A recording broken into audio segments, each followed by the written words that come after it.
Indonesian Idol, idol, IDOL, idol. Idol itu patung sesembahan, Ustadz. Artinya, coba buka kamus. Kayak gini-gini teman-teman, hati-hati ya. Kalau pada paham, ini bukan love, ya. Kayak gini, ini bukan gaya keren, bukan.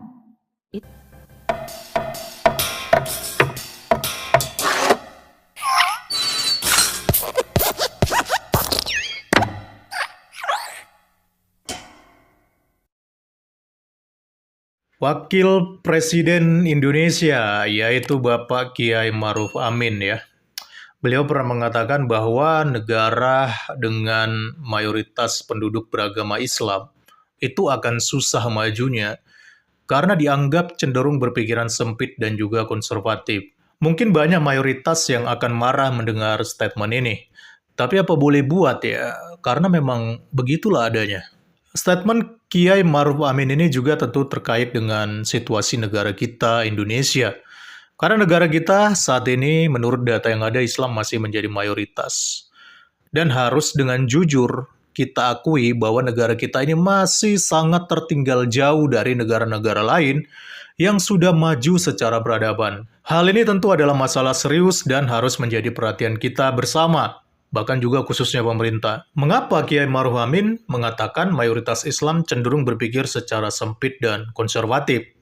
Hal ini harusnya dikaji secara serius, sehingga bisa dicari solusi untuk mengatasinya. Dan mayoritas masyarakat yang tadinya dikatakan cenderung berpikir sempit dan konservatif, akhirnya pemikirannya bisa lebih terbuka dan maju. Kalau berdasarkan opini saya, mengapa dikatakan negara dengan mayoritas penduduk muslim itu sulit maju? Karena cenderung berpikir sempit dan juga konservatif. Tentu hal ini juga tak lepas dari banyaknya pengajar-pengajar Islam yang juga berpikiran sempit dan konservatif, dan mereka-mereka ini dibiarkan bebas untuk menyebarkan pemikiran-pemikiran mereka yang sempit itu. Contohnya seperti pengajar-pengajar berikut ini. Indonesian Idol, idol, IDOL, idol, mengadaptasi dari American Idol. American Idol, idol itu patung sesembahan, Ustadz. Artinya, coba buka kamus. Kamus besar bahasa Indonesia, idol. Idol itu bentuk patung kecil yang disembah. Apa namanya? Apa? Kayak berhala. Idol, ya. Idol itu artinya sebetulnya bukan idola, bukan. Tapi diarahkan ke sana supaya orang Indonesia percaya, dan semua orang anak-anak kecil jadi lupa waktu, terutama yang muslim, bahkan emak-emaknya nganterin anaknya perempuan di make up sedemikian rupa seperti orang dewasa, pakai bajunya minim, lalu menghafal lagu-lagu barat yang tidak ada tentang cintanya Allah, daripada anak-anak diantar untuk menghafal Al-Quranul Karim. Banyak dari antara kita nggak sadar ada sistem Dajjal yang sedang dan sudah sebenarnya sudah sejak lama ya dipersiapkan begitu rupa oleh kaum kufar yang bisa dibilang mandor utamanya adalah para Zionis, yang memang mereka menunggukan Mesias mereka ya. Kalau kita nungguin Al-Masih yang benar ya, Nabi Isa alaihissalam, mereka menunggu Al-Masih Ad-Dajjal. Dan kebanyakan dari umat muslim nggak sadar kalau ikut-ikutan ya. Kayak gini-gini teman-teman, hati-hati ya. Kalau pada paham, ini bukan love ya. Kayak gini, ini bukan gaya keren, bukan. Itu panggilan-panggilan untuk membangun bawah sadar kita untuk terkait dengan simbol-simbol mereka. Nanti kalau ada waktu baca Sistem Dajjalnya Ahmad Thompson, buku seorang mualaf yang luar biasa, menelaah begitu banyak tanda-tanda yang nyata yang dilakukan oleh mereka, karena protokol Zion itu beneran ya teman-teman ya. Cuplikan video tadi adalah gambaran mengenai pemikiran yang sempit dan juga konservatif ya.